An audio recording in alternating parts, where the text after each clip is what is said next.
سہیل عظیم آبادی کے فکر و فن سے اپنی واقفیت کا اظہار کیجیے۔ سہیل عظیم آبادی اردو ادب کے مشہور افسانہ نگار ہیں۔ وہ ان ممتاز افسانہ نگاروں میں صف اول میں نظر آتے ہیں جو پریم چند کی روایت کو زندہ اور مستحکم رکھنا چاہتے ہیں۔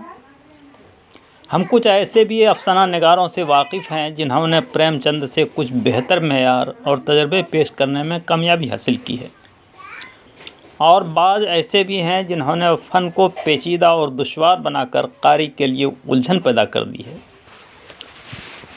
سہیل عظیم آبادی ایسے فنکار ہیں جن کے فن میں بلوغ کے ساتھ ساتھ دلچسپی بھی ہے۔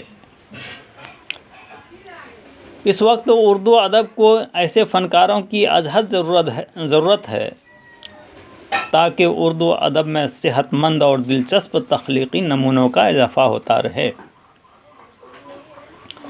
عام طور پر ادبی رسالوں کو معیاری چیزیں دستیاب نہیں ہوتی ہیں، جس کی وجہ کر محض خانہ پوری کے لیے معمولی درجہ کی چیزیں قاری کے لیے چھاپ دی جاتی ہے۔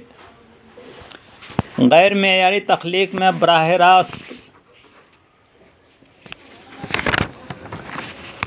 فن اور زندگی کا کوئی رشتہ نہیں ملتا، جبکہ سہیل عظیم آبادی اپنے فن کا مواد براہ راست زندگی سے لیتے ہیں۔ عام انسان کی خوشیاں، غم، مسائل، شکستیں اور محرومیاں جس طرح سہیل عظیم آبادی کے افسانوں میں آتا ہے، ویسی دلکشی دوسرے فنکاروں کے یہاں نظر نہیں آتی ہے۔ ان کی تخلیق کے جملوں اور کرداروں کے مکالموں میں وہ خود نہیں بلکہ تخلیق کے کردار اور حالات بولتے ہیں۔ سیدھے سادے جملے ایسے جیسے ہم اور آپ بولتے ہیں، لیکن گہری معنویت لیے ہوئے ہیں۔ بیجڑ کے پودے سہیل عظیم آبادی کا پہلا ناول ہے جس میں بہت ہی مختصر کردار نگاری کی گئی ہے۔ یہ صرف ایک ناولٹ ہے۔ اس میں دو ایسے انسانوں کی تصویر کشی کی گئی ہے جو عام حالت میں سماج کے لیے قابل قدر نہیں ہوا کرتے ہیں۔ یہ مسئلہ ان بچوں کا ہے جو اپنے والدین کے بے ضابطہ اور خفیہ جنسی تعلقات کے نتیجہ میں پیدا ہوتے ہیں، اور جن کی پرورش لاوارث بچوں کی طرح یتیم خانوں میں ہوتی ہے، جنہیں سماج ابھی تک حرامی کہتا ہے، جبکہ اس مکروہ لقب کے لیے ان بیچاروں کی کوئی ذمہ داری نہیں ہوتی۔ سہیل عظیم آبادی نے بہت ہی معنی خیز انداز میں اپنے موضوع مطالعہ کو بیجڑ کے پودے کا نام دیا ہے۔ اس نام سے موضوع کے بارے میں تصویر مترشح ہوتا ہے، وہ ابھی تک ہمارے سماج میں تسلیم شدہ اور معروف ہے۔ سماج ناجائز اولاد کو خاندانی بنیادوں سے محروم سمجھتا ہے اور ان کی پرورش فی الواقع اسی محرومی کے ماحول میں ہوتی ہے، لیکن مصنف کا نقطہ نظر ناول کے اندر کس طرح ظاہر اور ثابت ہوا ہے، اس کے لیے ایک نظر قصے پر ڈالنی ہوگی۔ مسٹر سنہا رانچی کے ایک روشن خیال، مغربی تعلیم و تہذیب سے آراستہ بیرسٹر ہیں۔ وہ انگلستان ہی سے انگریز بیوی لے کر ہندوستان تشریف لائے۔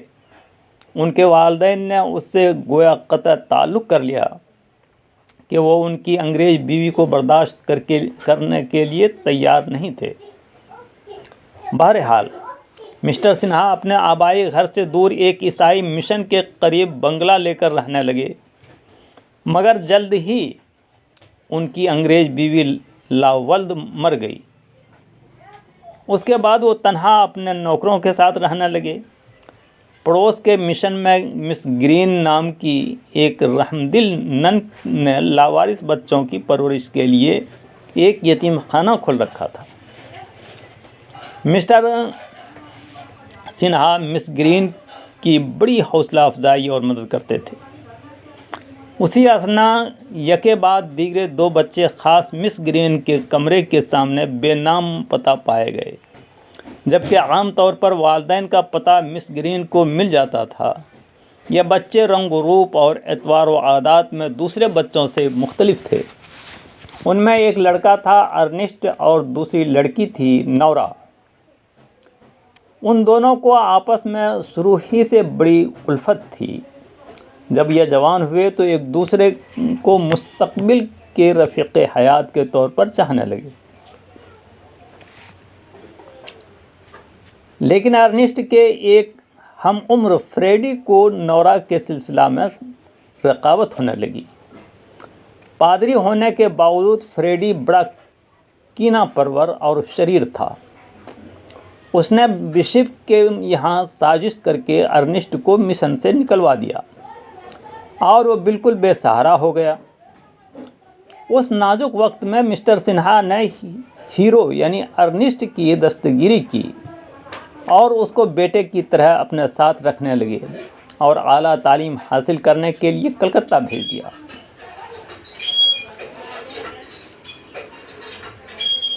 کچھ عرصہ کے بعد نورا کو بھی مشن سے نکال دیا گیا۔ اس کو مسٹر سنہا نے بیٹی بنا کر رکھا اور اس کی تعلیم کا اعلیٰ انتظام الہ آباد میں کرا دیا۔ اس کے بعد مسٹر سنہا پر دل کا دورہ پڑا۔ ارنسٹ اور نورا دونوں کو تار دے کر بلوا لیا گیا۔ مسٹر سنہا اچھے ہو کر اسپتال سے گھر آ گئے۔ اس موقع پر انہوں نے ایک روز مس گرین، نورا اور ارنسٹ کو جمع کر کے اعتراف و اعلان کیا کہ در حقیقت ارنسٹ اور نورا انہی کی سلبی اولاد ہیں جو ان کی مرحومہ بیوی کی خادمہ کے ساتھ ان کے جنسی تعلقات کے نتیجہ میں تولد ہوئے تھے، مگر ان کے اندر اس تعلق اور اس کے نتیجہ کی ذمہ داری قبول کرنے کی اخلاقی ہمت نہیں تھی۔ لہذا انہوں نے اپنے بچوں کو خفیہ طریقے پر مس گرین کے دروازے پر ڈلوا دیا تاکہ ان کی پرورش مناسب طریقے پر ہو۔ چنانچہ اسی لیے وہ فراخ دلی کے ساتھ مس گرین کے پورے یتیم خانہ کی مدد کرتے رہے۔ مسٹر سنہا نے یہ بھی بتایا کہ انہوں نے اپنی تمام جائیداد ارنسٹ اور نورا کے نام لکھ دی ہے۔ اس انکشاف سے پہلے ارنسٹ کو مسٹر سنہا کی لائبریری میں ایک کتاب کے اندر رکھا ہوا مسٹر سنہا کا اپنے دوست کے نام لکھا ہوا ایک خط مل گیا تھا، جس میں انہوں نے جنسی تعلقات اور اس کے نتائج پر اپنا نقطۂ نظر واضح کر دیا تھا۔ یہی خط در حقیقت ناول بیجڑ کے پودے کا فلسفہ پیش کرتا ہے۔ اس خط میں بتایا گیا ہے کہ سماج میں شادی کی رسوم کو ہی مردوں کے تعلقات کا جو واحد جواز سمجھا جاتا ہے وہ صحیح اور معقول نہیں ہے۔ ہر فرد کو اختیار ہونا چاہیے کہ وہ اپنی ثواب دید کے مطابق جس طرح چاہے جنسی تعلق قائم کرے، اس لیے کہ مرد عورت کے درمیان تعلق تو بہرحال جنسی ہی ہوتا ہے، خواہ وہ اعلان کر کے کسی ضابطہ کے مطابق ہو یا بغیر اعلان وہ بے ضابطہ ہو۔ لہذا اعلان و ضابطے کے شرائط پر اسرار فضول ہے۔ ایسی صورت میں جو بچے ایک مرد اور عورت کے درمیان کسی بھی تعلق کے نتیجہ میں پیدا ہوئے ہیں، ان پر کوئی داغ یا الزام لگانا بڑی زیادتی ہے۔ انہیں ناجائز اور حرامی کہنا بیجا ہے۔ وہ بے قصور ہیں۔ یہ بچے ویسے ہی انسان ہیں جیسے سماجی رسوم کے مطابق پیدا ہونے والے بچے۔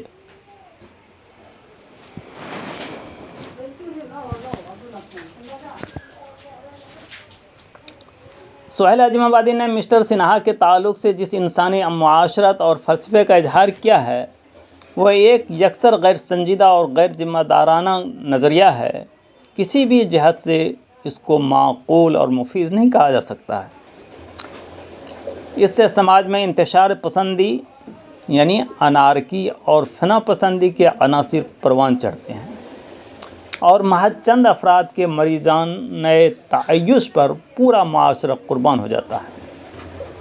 اس کے علاوہ بے ضابطہ جنسی تعلق سے ملوث افراد کی بے حرمتی ہوتی ہے، اور اس تعلق میں اگر محبت شامل بھی ہو تو عزت یقیناً نہیں رہتی ہے۔ غور کرنے کی بات ہے، ایک شخص اگر واقعی کسی عورت سے محبت کرتا ہے تو پھر اس محبت کے نتائج کی ذمہ داری قبول کرنے کے لیے کیوں آمادہ نہیں ہوتا۔ اگر محبت نہیں صرف جنسی ضرورت ہی کی تکمیل مطلوب ہو تبھی اس تکمیل کے تمام مضمرات و اثرات کا لحاظ ضروری ہے۔ آخر وہ کون سا جذبہ ہے جو ایک انسان کو جنسی تعلق کے معاملہ میں بے قاعدگی اور خفیہ کاری پر مائل کرتا ہے، جبکہ ہر سماج کے ضابطے میں باقاعدہ جنسی تسکین کا انتظام موجود رہتا ہے؟ اس سوال کے جواب میں اگر تجزیے سے کام لیا جائے تو بالآخر واضح ہو جائے گا کہ ناجائز تعلق کا محرک ایک نفسیاتی انحراف، مریضانہ ذہنیت اور میلان جرم کے سوا کچھ بھی نہیں ہے۔ جو لوگ اس ناشائستہ اور خفیف حرکت کا ارتکاب کرتے ہیں وہ اپنے رفیق حیات اور اپنے آپ پر بھی بڑا ظلم کرتے ہیں، اور اپنی آئندہ نسل کو تو وہ گویا قتل ہی کر دیتے ہیں۔ سب سے بڑی تباہی بے قید جنسی تعلق سے یہ رونما ہوتی ہے کہ سماج میں والدین کا احترام ختم ہو جاتا ہے اور خاندان کا نظام بالکل درہم برہم ہو جاتا ہے، جس کے نتیجہ میں معاشرے کے تار پود بکھر جاتے ہیں اور بالآخر پوری قوم بانجھ ہو جاتی ہے۔ ہاں، بعض وقت ایک مرد کو بیوی کے علاوہ بھی کسی دوسری عورت کی ضرورت یا محبت محسوس ہوتی ہے تو یہ یقیناً ایک فطری صورتحال ہے، مگر اس سے نمٹنے کا طریقہ داشتاؤں کا نظام نہیں جو کبھی دیوداسیوں پر مشتمل تھا اور آج سوسائٹی گرلز اور گرل فرینڈز پر مشتمل ہے، بلکہ اس کا فطری، معقول اور مفید طریقہ وہ ہے جس کو تعداد ازدواج کہا جاتا ہے۔ ناول بیجڑ کے پودے کے اہم ترین کردار مسٹر سنہا کی شخصیت ہے، جن کو ناول نگار سہیل عظیم آبادی نے انسان پرست کا دیوتا بنا کر پیش کیا ہے، مگر اس دیوتا کے دونوں پاؤں مٹی کے ہیں۔ اس کے بارے میں یہ بتایا گیا ہے کہ اپنی مرحومہ بیوی سے ازحد محبت کرتے تھے اور گویا اس کی یاد میں انہوں نے دوسری شادی نہیں کی، لیکن عشق کا یہ بھرم ٹوٹ جاتا ہے جب معلوم ہوتا ہے کہ وہ اس محبوب بیوی کے ملازموں سے جنسی تسکین حاصل کرتے رہے۔ مسٹر سنہا دریا دلی سے یتیم بچوں کی مدد، ازرو انسان پرستی کرتے دکھائی دیتے ہیں، مگر بعد میں انکشاف ہوتا ہے کہ اس میں ایک ذاتی غرض بھی شامل تھی کہ ان کے جیتے جی ان کی جو اولاد یتیموں کی طرح پرورش پا رہی تھی اس کے لیے سر و سامان مہیا ہوتا رہے۔ آخر یہ کیسی محبت ہے اور کہاں کی انسان دوستی ہے کہ ایک طرف ایک عورت سے جنسی تسکین حاصل کرنے کے باوجود اس کو زندگی بھر داشتہ بنا کر رکھا اور کبھی بیوی کا نام نہ دیا، جبکہ ان کے بچوں کی ماں بھی تھی، اور دوسری طرف بچوں کو بھی ماں کی شفقت اور باپ کی تربیت سے محروم کر دیا۔ بڑے غیر فطری اور مصنوعی انداز میں مسٹر سنہا نے اپنی شخصیت کو پیش کیا ہے اور بالآخر خود ہی اپنی اخلاقی بزدلی اور کمزوری کا اعتراف کر کے اپنے اس تصور کی تردید کر دی ہے جس کا اظہار انہوں نے ایک دوست کے نام لکھ کر ایک خط میں پیش کیا تھا۔